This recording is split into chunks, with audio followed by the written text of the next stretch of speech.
پیش از این سوال ها را جواب گرداندن، حدیثی در ذهنم آمد که جناب امام ابو هریره که حدیث متفق علیه، هم جناب امام بخاری هم جناب امام مسلم رحمت الله علیهما برای ما و شما در کتابهاشون آوردن که رسول اکرم صلی الله علیه و سلم گفتن من صام رمضان ایمانا و احتسابا غفر له ما تقدم من ذنبه. هر کسی که اگر این ماه مبارک از روی ایمانداریش، از روی اخلاصش، از روی آنی که این فرموده الله است، از روی آنی که در داخل این پاداش و ثوابی زیاد است، اگر روزه بدارد، خداوند در عوض این ماه مبارک برادران و خواهران عزیز، چند سالی که ما مبتلای خطا و گناه باشیم همش به طفیل این ماه مبارک نابود میکرده است. یعنی نامه اعمال ما و شما را در صحیفه هایش که گناه ها کردیم، کم بودی ها کردیم، خداوند با طفیل این ماه مبارک نابود میگرداند. فقط شرطش همین، از روی ایمانداری، از روی اخلاص، از روی محبت، از روی آنی که الله این ماه را روزه داشتنش به گردن ما فرض گردانید و از روی آنی که در داخل این بسیار اجر بزرگ است. با همین نیت هر کسی ما اگر روزه داریم، خدای مهربان گناهان ما و شما را عفو و گناهان ما و شما را نابود میکرده است. از الله مهربان خواهم نصیب که خداوند نیت های ما را، مقصد های ما را هم موافق این حدیث مبارک بگرداند. میایم برادران و خواهران عزیز به سوال ها. اینجا در دو سوال من شاید که یک 40 یا 50 دقیقه را وقت گیرم، برای همین ایرا من به نوبت دیگر میگذرونم که اینجا دو سوال آمده است که خیلی وقتای زیاد در کار. یکم سوالش همین است که مرده میشنود یا نمیشنود، یا در قبر روح عذاب داده میشود یا جسم. این یک موضوع الهیده. موضوع دویمی که در اینجا برای من سوال دادن از کی بودن دجال، یعنی از نشانه های آخر الزمان، نشانه های کلان. یعنی ما در آمدن قیامت یکی نشانه های خور داریم و نشانه های کلان داریم. انشاءالله من این نشانه های کلانی که آمدن دجال و بیرون شدن یعجوج و معجوج و همچنان بیرون شدن دابت الارض که این در سوره مبارکه نحل یعنی زنبور خداوند این دابت الارض آورد، از حیوانی هست که خدای مهربان این را از داخل زمین بیرون میکند و این با مردم سخن میگوید و حتی نفرهایی را که به آیات قرآن اگر ایمان نداشته باشند میگه در بینی هاشون، بعضی روایت‌ها در پیشانی هاشون نویسانده می شود که این آدم ایمان ندارد، این آدم ایمان دارد. خدا خواهد من درباره اینها برای شما با مفصلا برنامه دیگه در خدا خواهد به سمع شما از روی خبرهای معتمدی که در کتاب آمده است به سمع شما اینا میرسانم. الحال باشد سوالهای باقی را من میخوانم و برای شما جواب میگردانم. بابای حاجی میرزا درباره ابن تیمیه نقل میکردید که بعضی ها میگویند وهابی بود، بعضی ها میگویند که اون شخص عالم بود، از اهل سنت بود، بعضی ها میگن سلفی بود. خلاص همین شخصیت برای ما معرفی میکردید. برادران عزیز، این ابن تیمیه با همین ابن تیمیه بسیار معروف و مشهور است. این 1263 میلادی تولدش است و 1328 میلادی وفاتش است، یعنی همگی این 65 سال عمر دیدن. نام اصل این آدم احمد ابن عبدالحلیم ابن عبدالسلام حرانی هستند. این حران همون شهری که در دمشق جای زیستشان بودن، این مقصد از همون دهه‌ای هست که این آدم از همونجا در همونجا تولد شدن و همین خاطر بسیاری وقت ابن تیمیه حرانی میگن. ولی شاگردهاش برادران عزیز و گرامی بسیار شاگردهای مشهوری داشت و مثال ابن قیم جوزی و شمس الدین ذهبی، همچنان ابن رجب حنبلی و ابن کثیر بسیار تفسیری معروف و مشهوری دارند. خلاص انا این اهل سنت و الجماعه هستند.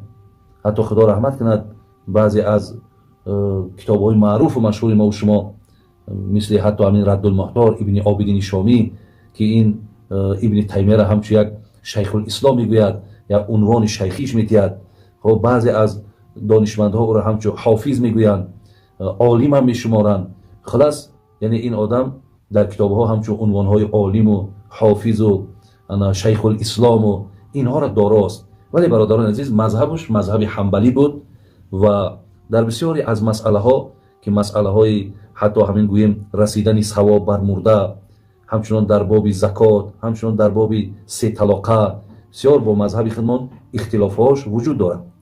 از این لحاظ برادر عزیز، خیلی هر کسی که سوال کرده است برای شما اینقدر معلوماتش کفایت میکنند، ولی من در اینجا ایستاده قید کردنیم که شکر الله مهربان در مذهبی که ما و شما قرار داریم، مذهب ابو حنیفه، خود حضرت امام ابو حنیفه و تمام شاگردهاش و مذهبش برادران عزیز، همه مسئله و مسائل هایی که برای ما لازم و درکار است، از کدام بابی که باشد اینا مهنت ها کردن، زحمت ها کردن، روی کتاب آوردن. از این لحاظ خواهش من همین است برادر عزیز که از داخل همین مذهب خودمان ما همه دلیل ها و حجت ها را یافته می توانیم. اگر مقصدهای شما مراجعت با این نفرها باشد یا مراجعت به دیگر مذهب ها باشد، ما ها برادران عزیز اگرچه ما تعصبی به مذهب ها نداریم، ما همه اینها را البته اهل سنت و جماعه میشمریم، هیچ کدام اینها را نمیتونیم گویا که اینها در راه خطا و در راه مقصد گناه رفتن، ولی گفتنی هستم که پیروی از مذهب خودمان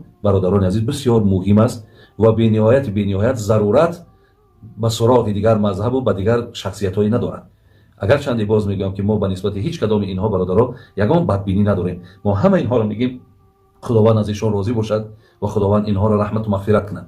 ولی شما هر مسئله را که اگر فهمیدنی باشین از داخلی مذهب خودمان البته گیرین، زیرا که من حاضرم این سوال جوابایی که با شما دارم دانین که همه این از داخلی مذهب خودمان هست. خب سوال دیگری که اینجا آمده است، بابای حاجی میرزا گوید که نماز تراویح را از چند تا چند نفر می توانند بخوانند و با چند سوره می شود خوانده. نماز تراویح برادران عزیز و گرامی از زمره سنت های تأکیدی هست، یعنی اگر ما نماز تراویح را اگر نخوانیم البته برادران عزیز ما گناهگار میشیم، زیرا این هم از گویم سنت های رسول اکرم صلی الله علیه و سلم با سنت های رسول الله با کردار پیامبر و با کردار اصحاب پیامبر ثابت است. از این لحاظ ما ها نمیتونیم که نماز تراویح را ترک کنیم یا اینکه نماز تراویح را از 20 رکعت کم خوانیم.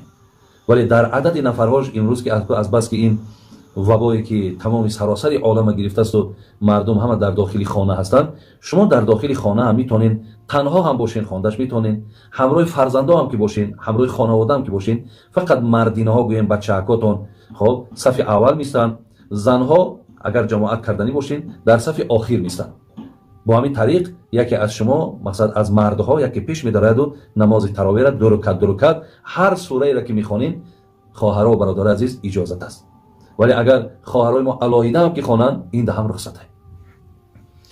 خب اگر شخصی گناهگار توبه صدقاً کند، سوال دیگر، ولی در سرش فکرهای بد آید از کارهای پیشتر کردهش، آیا گناهگار می شود؟